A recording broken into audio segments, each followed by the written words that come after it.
Bienvenidos a un nuevo programa de Construyendo Futuro, un medio de comunicación del Foro Politécnico y la Cámara de Economía Popular y Solidaria.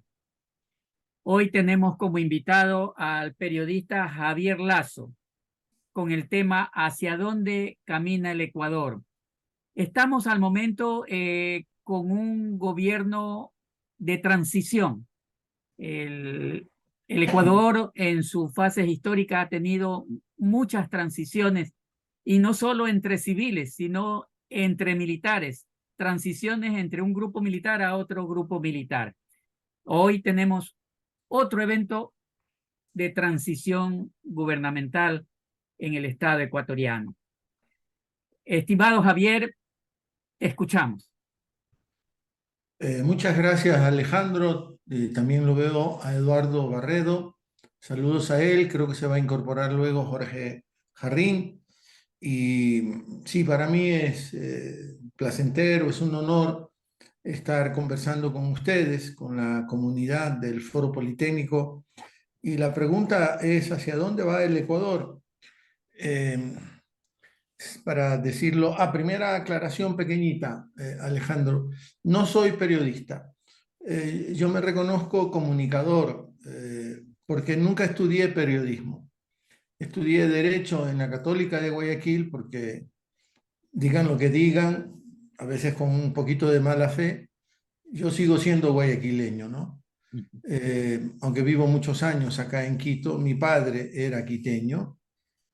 Ahora resulta que mi mujer es quiteña, mis hijas son quiteñas, mis nietos son quiteños, pero la matriz guayaca no se me ha ido y no se me va a ir.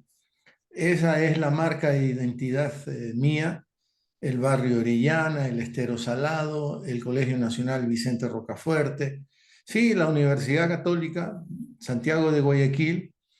No estuve mucho tiempo ahí porque solo alcancé la licenciatura en Derecho en la Católica de Guayaquil y de ahí ya empecé a escarbar en otros lugares, esa búsqueda incesante que nos plantea una sociedad tan inequitativa como la nuestra, ¿no? Inequidades que no podemos seguir sosteniendo, que no deberíamos seguir sosteniendo, pero que una miopía y que una avaricia y una codicia pretende que podemos seguir viviendo rodeados de eso, ¿no? Eh,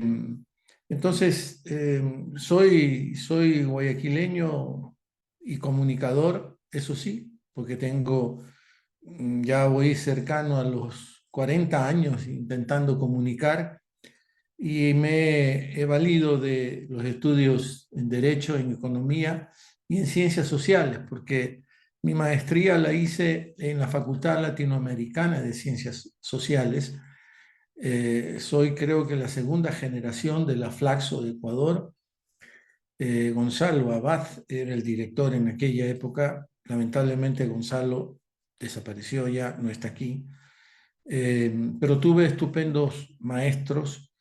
Puedo señalar, por ejemplo, al enorme cientista social Andrés Guerrero, que tiene un libro casi emblemático, Los oligarcas del cacao, cómo la plantación cacaotera fue definiendo muchas cosas en la sociedad ecuatoriana.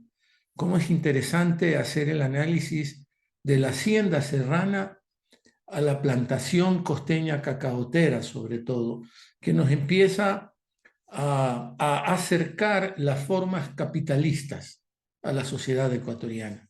Va generando la plantación de a poco la forma salario, por ejemplo, que en la hacienda era imposible.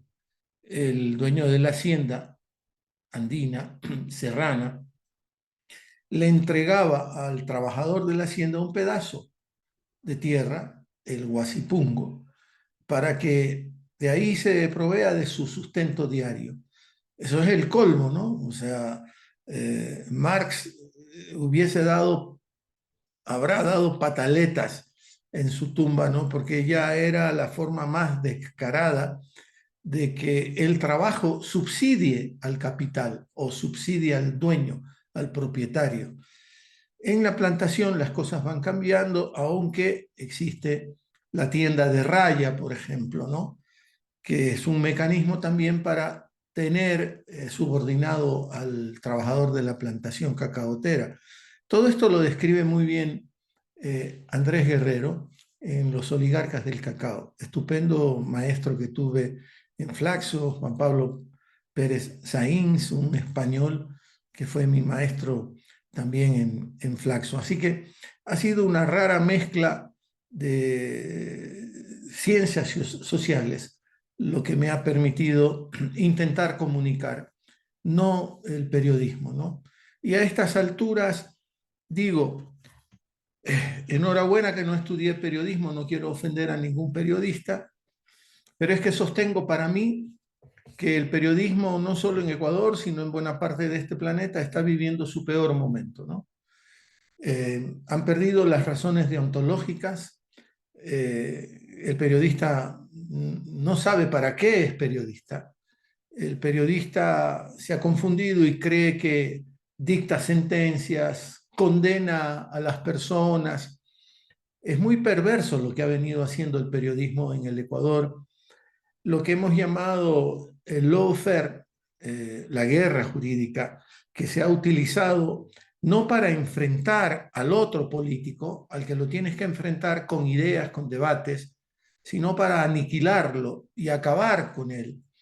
Y una de las patas que se han utilizado, aparte del poder judicial, es el periodismo, porque no puedes iniciar el lawfare si no aparece, aunque sea una notita de este porte, en algún medio, que luego es tomado y multiplicado mediáticamente, ¿no? Y eso lo toma luego el Poder Judicial y luego eso sirve para acabar con los rivales políticos. Así que no vengo de esa escuela porque no estudié periodismo, aunque me imagino que si eres un buen periodista, tienes que adquirir lo más rápidamente que puedas el hábito de la lectura, de la buena lectura.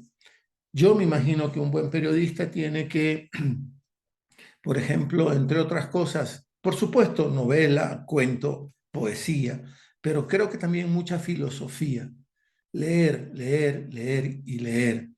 Y se nota cuando un periodista no está leyendo, ¿no? Y entonces hago esta aclaración no para hablar del periodismo y peor aún de los periodistas. En ese gremio tengo buenos amigos, pero también tengo buenos enemigos en ese gremio, ¿no? Porque la vida es así, ¿no? La vida es permanentemente así. Entonces, ¿a dónde va el Ecuador? Cuando me planteaste esa pregunta, Alejandro, la, la sensación inmediata que tuve es, nos vamos al despeñadero, hacia allá nos estamos yendo.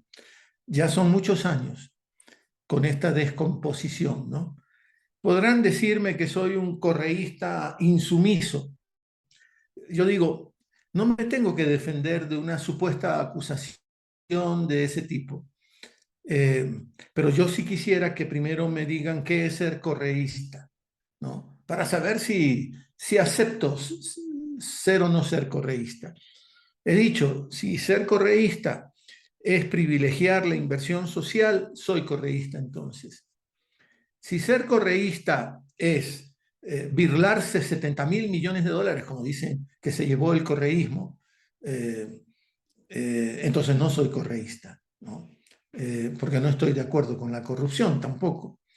La cuestión está en sostener si el correísmo se llevó 70.000 millones de dólares.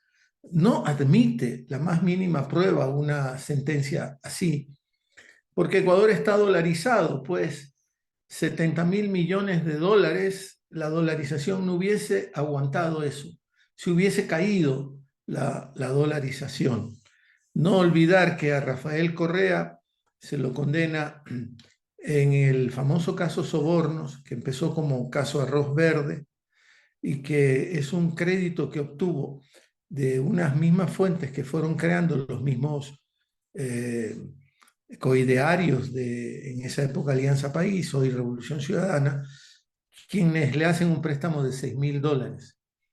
Y no hay que olvidar tampoco que a toda prisa, en un corto vuelo entre Quito y Guayaquil o viceversa, Pamela Martínez escribe el famoso cuaderno de más de 30 páginas en donde está con detalle todos los supuestos actos de corrupción.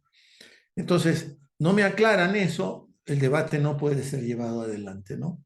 Pues porque, claro, ¿qué entiendes tú por correísta? Entonces, si entiendo lo primero, lo soy y batallo porque la sociedad ecuatoriana, para que no vaya al despeñadero con este proceso brutal de descomposición que ha experimentado desde aquella época de Lenín Moreno y el gobierno que le sucedió, yo no me hago problema, te aclaro, Alejandro, y también Eduardo, y a la gente que nos sigue en este momento, no me hago problema. Soy hermano de Guillermo Lasso, sí, soy hermano de Guillermo Lasso, el mismo papá, misma mamá, padre quiteño, madre manabita, portovejense, mi madre, hacía el mejor pan de almidón que nadie jamás ha hecho. Eh, sí, compartimos esa misma matriz, pero desde hace muchos años nos desviamos. Bueno, yo empecé siendo un poco la oveja roja de mi familia, ¿no? No la oveja negra, y empecé a preguntarme cosas, eran solo preguntas que no buscaban ser heréticas, que no buscaban ser necesariamente perturbadoras, que no buscaban faltarle el respeto a nadie, porque vengo de una matriz muy conservadora, de una familia profundamente conservadora y muy, muy católica. No soy las dos cosas, y no soy las dos cosas desde hace muchos años. Empecé a los 15, 16 años a hacerme esas preguntas y yo tuve el coraje, con el profundo respeto, a esa edad más o menos, 15, 16 años, pedirle formalmente una cita a mi padre. Mi padre me la dio, me hizo ir a su oficina, trabajaba ahí por el malecón. Eh, eh, no le decíamos Malecón 2000, menos aún el Malecón Febres Cordero, era el malecón, ¿no? Incorporado a la ciudad, porque desde a lo largo de la calle del malecón veía siempre la ría. Y mi padre trabajaba al lado de un hotel que se llamaba el Hotel Humboldt, muy cerca del Club de la Unión. Mi padre no era socio del Club de la Unión, no pertenecíamos a ese barrio. Y me recibió, trabajaba para unos judíos de apellido Goldbaum, la compañía de seguros La Unión. Un señor, mi padre, muy, muy buen padre, eh, trabajadorcísimo. Por supuesto, tenía 11 hijos y no había plata que alcance, ¿no? Con tanta gente que mantener. Y en esa formalidad de católico, apostólico y romano, políticamente hablando, puedo decir que él era de la matriz social cristiana de la época de Ponce Enríquez, porque entre mis recuerdos más remotos de mi casa del barrio Orellana está el estudio, pequeñito estudio que mi padre tenía, y atrás de su escritorio estaba la foto de Camilo Ponce Enríquez. Y en esa matriz tan católica y tan conservadora, yo le pedí a él que quería charlar con él.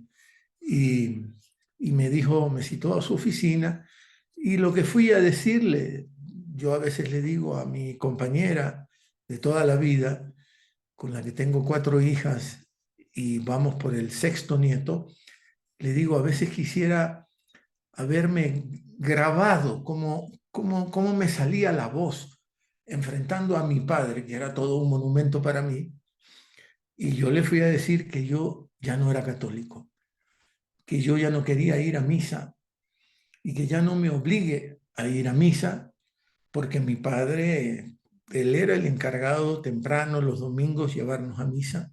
Nos encachinábamos, como decíamos en Guayaquil, nos poníamos una ropa más bonita el domingo, todo para ir a la iglesia, para ir a oír misa.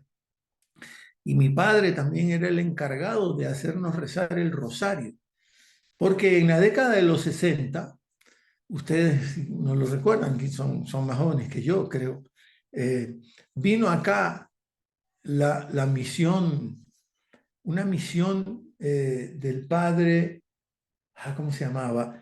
Había triunfado la Revolución Cubana y los gringos diseñaron Alianza para el Progreso por el miedo a la Revolución Cubana y vino acá un sacerdote y un eslogan: la familia que reza unida permanece unida. Y mi padre se tomó muy a pecho eso y rezábamos el rosario y él lideraba el rezo diario del rosario. Entonces ir a decirle eso a mi padre era muy fuerte, pero yo no tenía intención de ofenderlo y de herirlo. Yo tenía la única intención de, bueno, no sufrir más. Estaba viviendo una suerte de vida clandestina, ¿no? Estaba en esa lucha, ¿no? No creo en esta vaina. Yo no voy a ser nunca un empresario. Yo no quiero ya ser católico. Ya, pues me había metido al Vicente Rocafuerte. Yo no decidí ir al Vicente Rocafuerte. Fue mi padre el que me puso en el Vicente Rocafuerte. Había un poco como esa tradición en mi familia. Llegado cierto año de colegio, ya te pasaban al Vicente Rocafuerte. Antes en el San José, colegio privado que costaba. El Vicente, colegio público gratis. Entonces, ya en el Vicente empiezas a vivir otras realidades, ¿no? Eh, pero era fantástico porque ahí había unas ideas de a dónde va el Ecuador. Yo recuerdo que cuando estaba en el Vicente, presidente de la República era Velasco Ibarra, en los últimos años de mi estadía en el Vicente Rocafuerte, y nosotros los vicentinos le hacíamos la vida imposible a Velasco Ibarra. Salíamos a cada rato en manifestaciones, éramos tirapiedras, y fue la primera vez que sentí los disparos de gases de bombas lacrimógenas a mis espaldas, mientras corrías, escapando, muerto de miedo. Llegabas con las justas porque las piernas solo temblaban, ¿no? De ese miedo, pero eso te va forjando, te va labrando, te va haciendo. Y ahí teníamos Velasco Ibarra, el decreto 1001 sobre el tema del arroz. Habían debates en la sociedad ecuatoriana, ¿no? Mira, yo luego de vivir en el barrio Orellana, viví en 6 de marzo y Víctor Manuel Rendón, ahí pegadito al Parque del Centenario. A 2 cuadras la iglesia de San Agustín y al frente estaba la Sociedad de Carpinteros de Auxilios Mutuos, que si tú lo ves, forma parte de las primeras organizaciones de trabajadores en aquella época. Entonces era todo un contexto. Había un Ecuador, sí, muy pobre, pero sin sin las brutales brechas que hay hoy en día.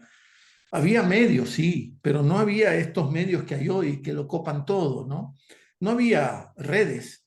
Eh, Hay este pensador surcoreano, que no sé si ustedes los conozcan, Byung-Chul Han, es surcoreano, y nos habla de esta ilusión de la información. Creemos estar súper informados y lo que tenemos es una abundancia sin organización. Entonces, la tendencia es a no estar tan informados porque no alcanzas a procesar toda la data que te dan, ¿no? La sociedad del cansancio es otro libro que tiene este pensador coreano que no es marxista, todo lo contrario, debate mucho con Marx, porque no comparte mucho de los puntos de vista de Marx, pero sí le hace feroces críticas al capitalismo actual, ¿no? Que eh, se nos ha llevado sobre todo nuestro tiempo, ¿no? Nos ha, nos ha robado sobre todo nuestro tiempo. Y en este capitalismo mucha gente tiene el pluriempleo y por eso habla de la sociedad del cansancio, ¿no? Entonces, ahora el Ecuador de hoy, después de estos dos gobiernos, y después de abandonar una propuesta de un proyecto en el que se enfatizó en mucha inversión social, nos hemos ido como al garete.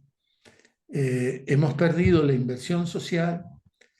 Sin inversión social, no sé si ustedes recuerden la crisis de 2008, que en el exterior fue una crisis de las hipotecas, por ejemplo, en el centro, ¿no? En Estados Unidos, porque a cualquiera que pasaba por ahí, ¿quiere usted tener un departamento? Sí, tome, le doy el departamento, pero fírmeme aquí. Y te hacías con la deuda frente al banco y después no tenías cómo pagar y devolvías todos esos departamentos y el sistema financiero perdió muchísimo, ¿no? Y se quedó con un montón de casas, edificios y vainas y no se sabía qué hacer con eso. Al Ecuador le llegaron aletazos de esa crisis. Pero cuando se presentó esa crisis, ya había un gobierno que planteó el concepto económico del contraciclo. Si estamos en el ciclo de la crisis, vamos a poner en marcha un contraciclo. ¿Quién es capaz de poner en marcha el contraciclo? El Estado. Para eso vamos a hacer un montón de inversión pública. ¿Cómo? Mejorando la infraestructura, ¿no? Construyendo las centrales hidroeléctricas, eh, invirtiendo en ese tipo de obra, que por otro lado es intensivo en el uso de mano de obra, para bajar el problema del desempleo. Y luego llegan estos gobiernos y hacen exactamente todo lo contrario.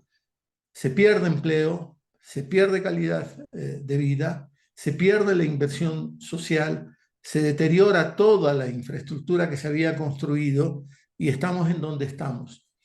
No sé si ustedes han escuchado esta pequeña cadena que ya planteó el gobierno actual, el de Daniel Ortega, este gobierno de transición, como tú bien lo dijiste, transición entre civiles, hablaste también de transición entre militares, y me acordé de la década de los 70, Rodríguez Lara, que luego fue reemplazado por el triunvirato, y ahí entre los militares hicieron la transición y luego diseñaron el proyecto o el proceso de retorno constitucional y democrático. Ahora, en esta transición entre civiles, Daniel Ortega con su ministro de Economía, Vega, presentan un cuadro pavoroso de cómo está la situación económica del Ecuador. Es un absurdo, pues porque este gobierno, el de Guillermo Lasso, eh, nos dijo que se estaba sometiendo a una enorme disciplina fiscal, ¿no? Y por eso no hacía las inversiones públicas que tenían que hacer. Por eso vimos cómo se deterioraron escuelas, colegios, no se construyó uno más. Por eso vimos cómo se fue al garete la cuestión de la salud pública, porque había que tener disciplina fiscal. Y entonces salieron voceros como esta suerte de fundamentalista económico que es Alberto Dajic a decir que estaba haciéndolo bien, que las tareas se estaban haciendo bien, porque son eso, ¿no? Ortodoxos económicos diciendo que lo que más importa es la disciplina fiscal. Y ahora nos encontramos que está vacía las arcas. No hay de dónde sacar dinero. Ni los 2.000 millones de dólares que necesita el Estado para saltar diciembre. Con todo lo que significa diciembre, no hay. Y hay que buscar ese dinero donde no lo hay. Uno diría, para que no sigamos yéndonos al garete, oye, una fuente pueden ser los impuestos. Pues sí puedes recaudar, si recaudas bien, pero encima tienes propuestas de este tipo de gobiernos que perdona impuestos a las fortunas más grandes del Ecuador. Entonces, es irte al garete sí o sí. Eh, por ahora, este gobierno también nos ha hablado de una reforma tributaria. Vamos a ver cuáles son los verdaderos alcances de esa reforma tributaria. Si va a privilegiar la recaudación o si va a seguir en esta práctica de condonar deuda con el supuesto argumento de que con esa condonación voy a atraer capital. ¿no? Al Ecuador. Y ese capital va a generar, claro, circulación, eso va a generar empleo y produciría un círculo virtuoso. Vamos a ver, vamos a ver. También está hablando de los temas del trabajo, también vamos a ver por dónde va la orientación. Y una cosa que ya creo que la orientación es, desde mi punto de vista, nefasta, es la eliminación de la tabla de drogas, ¿no? Porque otra vez se lo mira desde el punto de vista penal, punitivo, carcelario, y no desde el punto de vista de un problema de salud pública. Si has menoscabado las políticas de salud pública, no tienes ya cómo encarar esto desde la salud pública, porque la has debilitado. Entonces, es una pena, es una lástima, no quiero ser exageradamente pesimista. Eh, Dicen que Daniel Noboa habla poco y que piensa mucho, que tiene una mirada muy escrutadora, muy profunda. Bueno, vamos a ver si todo eso es verdad. De todas maneras, siento que es mejor que nos vayamos preparando a los sectores populares, a la mayoría de la gente ecuatoriana, ya no se le puede pedir más. Ha ha dado todo prácticamente, y la situación es complicada, es difícil. A mí me parece que lo que se ha hecho con la señora vicepresidenta también maneja un discurso ortodoxo, rígido, es, por decirlo de alguna manera, una suerte de burla, ¿no? La mando a Israel allá al otro lado porque me he peleado y tomo una parte del Estado para resolver mi discrepancia con ella, ¿no? Y yo no sé, pues, si eso es serio, me parece que no. Ecuador, ¿cuánto pinta en el concierto internacional como para que la vicepresidenta elegida desde Israel se dedique a ayudar a trabajar por la paz en esa muy caliente zona de este planeta, ¿no? No lo sé. No lo sé si eso es serio. No lo sé qué estudios se hicieron previamente. ¿En dónde se tenían que hacer esos estudios? En el Ministerio de Relaciones Exteriores, para ver cuáles son las variables, qué correlaciones de fuerzas existen, con quién me puedo aliar, qué tipo de alianza debo de hacer, qué propuesta tenemos que diseñar, me voy a la ONU, no me voy a la ONU, nos va a hacer caso, ¿quién más tiene que hacernos caso? Europa, pero si Europa no se hace caso ni a ella misma ahora. Entonces, hay hay señales que a mí me parecen preocupantes y que quizá nos pone otra vez como en neutro, ¿no? A determinados sectores de la sociedad ecuatoriana, porque vamos a tener que esperar a otro proceso electoral para ver qué surge de él, ¿no? A ver si por fin podemos torcer esta perversidad de que no, somos anticorreístas y cualquier cosa menos nada que huela a correísmo, aunque eso otro sea nefasto y sea eh, conducirnos al abismo, ¿no?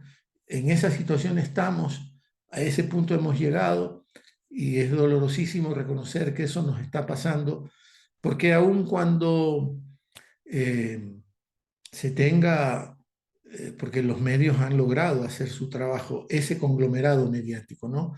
A través de rematar y rematar ese discurso del odio a Rafael Correa, eh, han logrado, ¿no? Que la gente como en Argentina, ¿no? Yo vi el testimonio que también, desde mi punto de vista, qué riesgos enormes que se está corriendo Argentina, ¿no? Con la elección de Milei.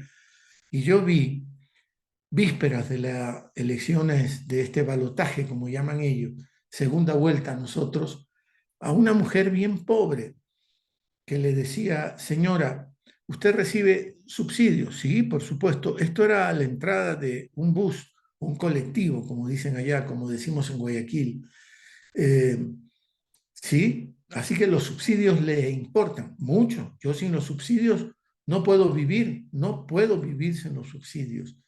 Y entonces el periodista le dice, ¿y por quién va a votar en la segunda vuelta? Por mi ley. pero mi ley es anti-subsidios, va a quitar todos los subsidios. A mí no me importa. Esto nos pasa en América Latina, esto nos pasa en Ecuador, en virtud, entre otras cosas, de la canalla mediática que hoy tenemos, ¿no? Porque nunca se discuten los temas. No nos planteamos por qué nos pasa lo que nos pasa. No, no nos planteamos. Rafael Correa hizo tanta obra pública para poder robar, porque solo en los grandes contratos de la obra pública puedes robar. Y entonces, esta era la explicación que han dado, esto han venido diciendo, hasta convencerle a la gente que esto es lo peor que nos pudo haber pasado, ¿no? Así que eso, vamos al garete, es penoso tener que reconocerlo, pero los ecuatorianos, las ecuatorianas, eh, sí podemos seguir reflexionando, sí podemos seguir pensando, sí podemos seguir defendiéndonos. Y hay que estar atentos, ¿no? Vamos a ver hacia dónde más va el gobierno de Daniel Noboa. Si te parece, me someto a alguna pregunta. Si es que tienen preguntas, con mucho gusto, mejor establecer un diálogo, ¿no? Así es. Eh, las señales que hasta el momento tenemos en realidad no nos da lugar a un amplio optimismo y más vale compartir las preocupaciones que has mencionado. Eduardo, por favor. Eh, Sabemos que tienes poco tiempo y por supuesto que nos interesa mucho tu participación en algo tan importante como la solidaridad con el pueblo palestino, ¿no? Es una causa en la que todos estamos involucrados. Quizás no tengamos tiempo para un diálogo más amplio, ojalá se pueda hacer en otro momento, pero me interesaría saber tu opinión, quizás no en este momento, es muy corta, sobre por qué la izquierda, yo llamo izquierda a aquella corriente que quiere cambiar radicalmente el sistema, a diferencia del progresismo que todavía no lo ubico perfectamente. Pero bueno, ¿cómo así no logra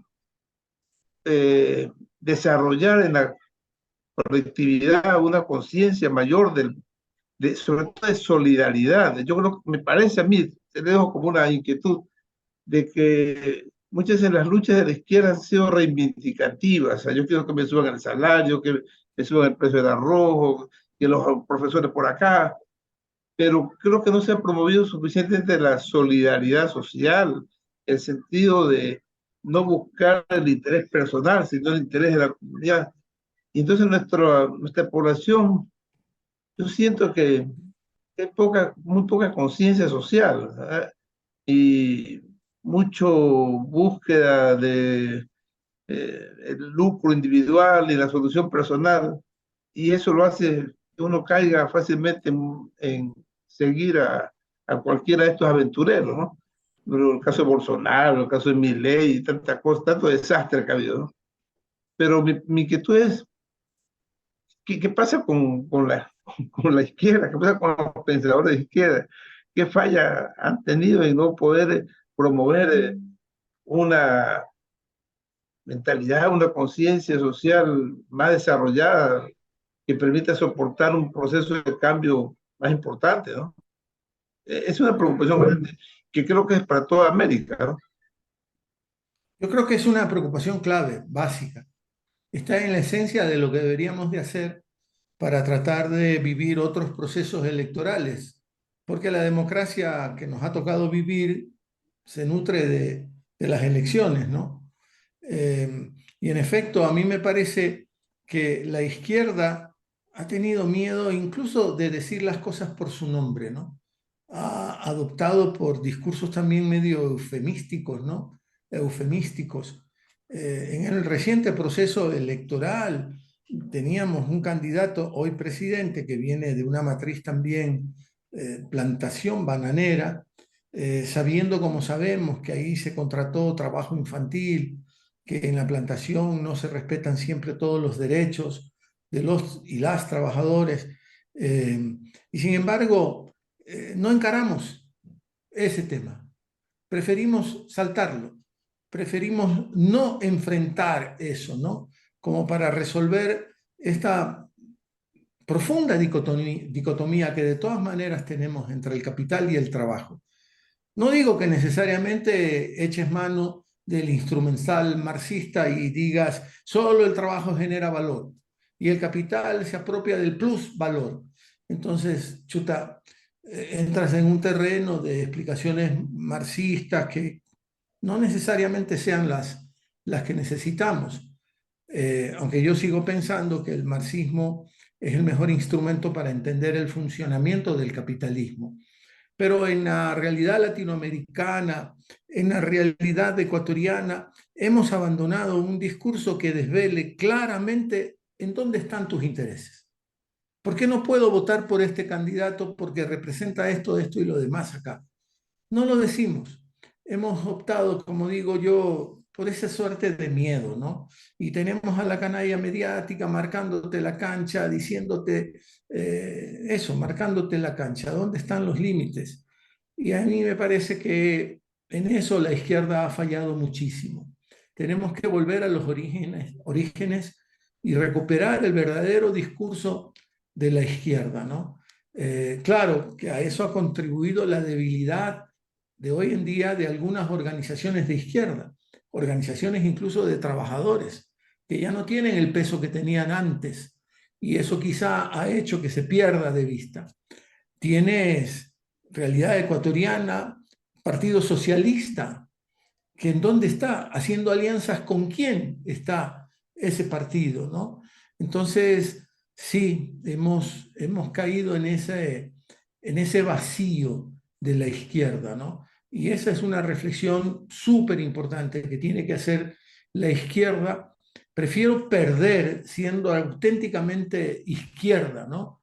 Que alcanzar un poquito más de voto y perder de todas las maneras con un discurso muy eufemista, ¿no? Con miedo a decir lo que tú sientes, ¿no? De aquella época del Vicente Rocafuerte, para recuperar otra vez esa década de los 60, no 70, tan viejito no soy, de los 70, en donde hablábamos las cosas por su nombre, ¿no? Hoy no, ya no podemos decirle al explotador, ¿no? Ya no, ya hay que buscarse otras palabras y eso nos ha hecho muchísimo daño y la debilidad de ciertas organizaciones, potentes organizaciones de la sociedad ecuatoriana que han tendido a desaparecer y que el progresismo, como dice Eduardo, no alcanza para poder hacer una lectura más profunda de qué es lo que verdaderamente nos está pasando, ¿no? El capitalismo en ese aspecto nos va ganando la batalla, ¿no? Nos va ganando la batalla, ahora somos muy dados a las redes, ahora estamos muy metidos en los concursos, ahora estamos más enterados si Shakira va a pagarle o no al fisco de Cataluña la plata que le debe, si Piqué, el defensa del Barça que se quedó, ya no está jugando fútbol, que fue la pareja de Shakira, va a tener éxito organizando otras Copas Davis. De eso estamos enterados. De esas cosas vamos llenando nuestras vidas, ¿no? Y claro, estamos como bobos. La obsolescencia programada nos tiene dependiendo de los malls, porque hay que ir a cambiar el celular, aunque esté funcionando perfectamente bien, pero el nuevo modelo ha salido con una rayita que lo hace distinto y hay que cambiarlo, ¿no? Es un absurdo y la izquierda, estoy totalmente de acuerdo con Eduardo, tiene que volver a sus orígenes, a sus esencias, ¿no? Y separarse un poco del llamado progresismo. Este es un drama que lo ha vivido y de alguna manera lo expresó, seguramente no con la insistencia que debió hacerse, lo expresó la dirigencia actual de la CONAIE. Que claro, en algunas zonas del Ecuador se mira con racismo incluso a Leonidas Issa, ¿no? Pero ellos lo expresaron. su incomodidad, la incomodidad que tenían frente al término progresismo, ¿no? ¿Qué es realmente el progresismo? ¿Por qué en medio del progresismo nos ha ocurrido lo que nos ha ocurrido, ¿no? Bolsonaro, Milei, mira tú cómo acorralan a Petro rápidamente. En fin, estamos viviendo esos tiempos y quizá se nos hace una necesidad de volver a los orígenes, el Foro de Puebla, recuperar unos discursos más directos, más frontales, hablar eso de por qué el capital nos está avasallando como nos avasalla, por qué no alcanza para hacer inversión social, por qué si tenemos que ser precavidos y guardar recursos para pagar deuda externa, ¿no? ¿Por qué? Porque ¿a quién beneficia pagar deuda externa? ¿Tenedores de deuda externa son solo extranjeros o también hay ecuatorianos tenedores de deuda externa? Y pagar anticipadamente, incluso en medio de la pandemia, como lo hizo Lenín Moreno, que pagó y el Fondo Monetario Internacional con la quijada caída, diciendo, oiga, nosotros no pensábamos cobrarles porque estamos en el COVID. Y Ecuador fue uno de los primeritos en pagar, abandonando la inversión social. Ustedes están en Guayaquil y como ya lo he dicho, yo soy guayaquileño y cómo dolían las imágenes de Guayaquil, ¿no? En medio de la pandemia. No hubo recursos para encarar de una manera mucho más digna esta tragedia planetaria, porque preferimos honrar a la deuda externa. ¿Para beneficiar a quiénes? A minorías de minorías. Estoy seguro que ninguno de los tres que estamos aquí, saliendo en la pantalla, no sé si Jorge finalmente se incorporó, tiene papeles de deuda. Somos tenedores de deuda externa y hacemos negocios con la deuda externa y le ponemos velitas a los ministros de Economía para que paguen puntualmente la deuda y para que nuestros papelitos no se deprecien, sino que se aprecien. No, pues eso no nos pasa, a ninguno de nosotros no le pasa a la inmensa mayoría de latinoamericanos y más aún de ecuatorianos. Esto es lo que tenemos que decir, empezar a decir por su nombre, ¿no? En efecto, Eduardo lo mencionó, yo no sé si lo dije al aire, pero sí, hay una marcha hacia el árbol, hacia el Parque del Arbolito, sitio emblemático de Quito, en donde se concentran manifestaciones de sectores populares y se está convocando para hoy, y sí quiero estar ahí, una marcha de solidaridad con el pueblo palestino, que más maltratado no puede ser. Toda esa zona, ¿no? Toda esa zona de este planeta, cuna de enormes civilizaciones, maltratada de manera muy miserable por la política imperial, ¿no? Porque ahí están los países ricos imperialistas con ejércitos poderosos, como lo hicieron a lo largo de muchos siglos, ¿no? Como hicieron en el siglo XX. Yo estaba indagando porque voy a entrevistarlo al presidente de la Asamblea, Henry Kronfle, ¿no? Y en Guayaquil hay muchísima población libanesa y yo tenía mis dudas y digo, ¿será Kronfle un verdadero apellido libanés o de dónde viene ese apellido? Un palestino amigo me dijo, no, yo creo que ese apellido es más bien de origen sirio, pero no importa, porque Siria y Líbano eran la misma cosa, ¿no? Eran la misma cosa, es el colonialismo británico, francés, español, de todas partes de Europa y de Estados Unidos lo que creó esas divisiones artificiales, ¿no? Así que ahora hay que irse a manifestar en apoyo al pueblo palestino que está siendo masacrado inmisericordiamente y que no podemos esperar que ni siquiera que Naciones Unidas presente una solución. No podemos esperar que Europa diga un basta, menos aún la OTAN, ¿no? Entonces, ¿quién lo va a hacer?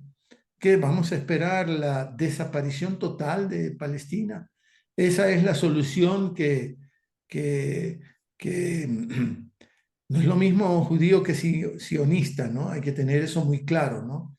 pero que hay una visión radical del sionismo que cree que la única solución es el Estado único, pero el Estado de Israel único, ¿no?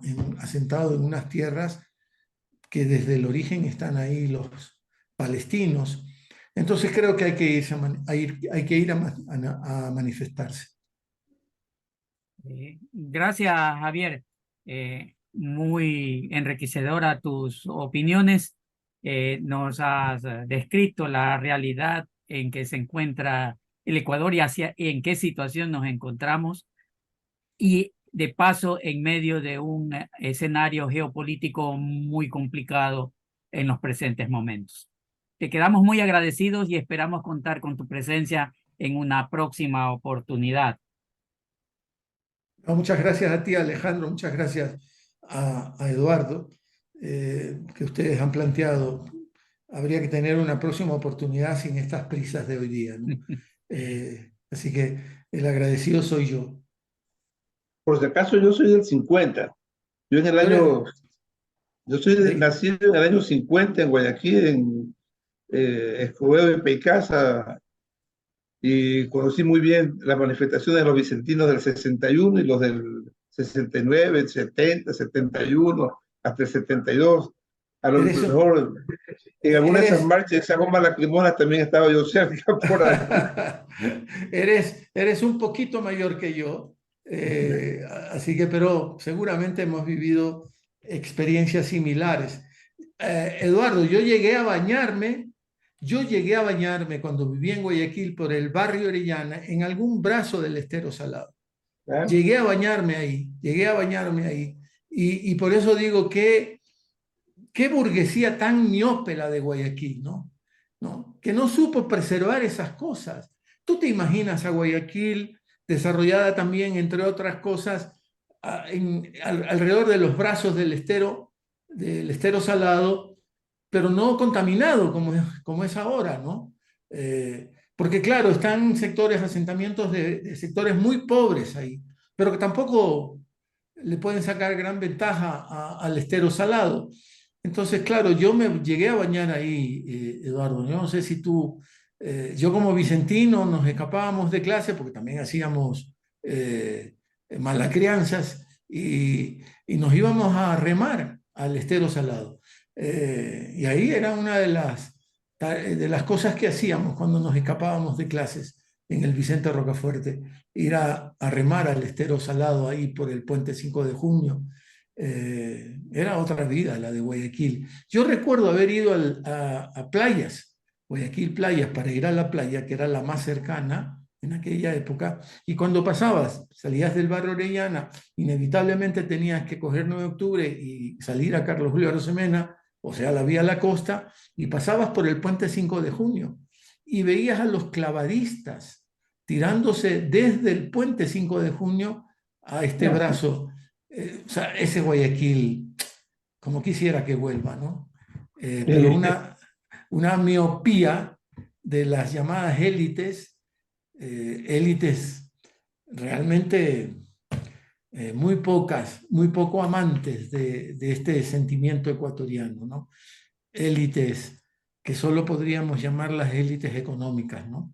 Porque élites literarias sí las ha habido, pero esas élites ni siquiera han podido ser auténticos mecenas, ¿no? Sostener actividades incluso artísticas o culturales, ¿no?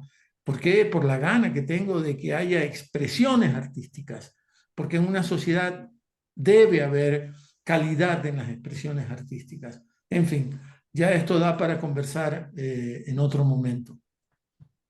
Debemos tener otra oportunidad, ¿no? Muy Sí, grata tertulia. Bien, ahora nos queda más que pedirles a nuestros acompañantes hasta una próxima oportunidad en Construyendo Futuro. Muchísimas gracias. Ok.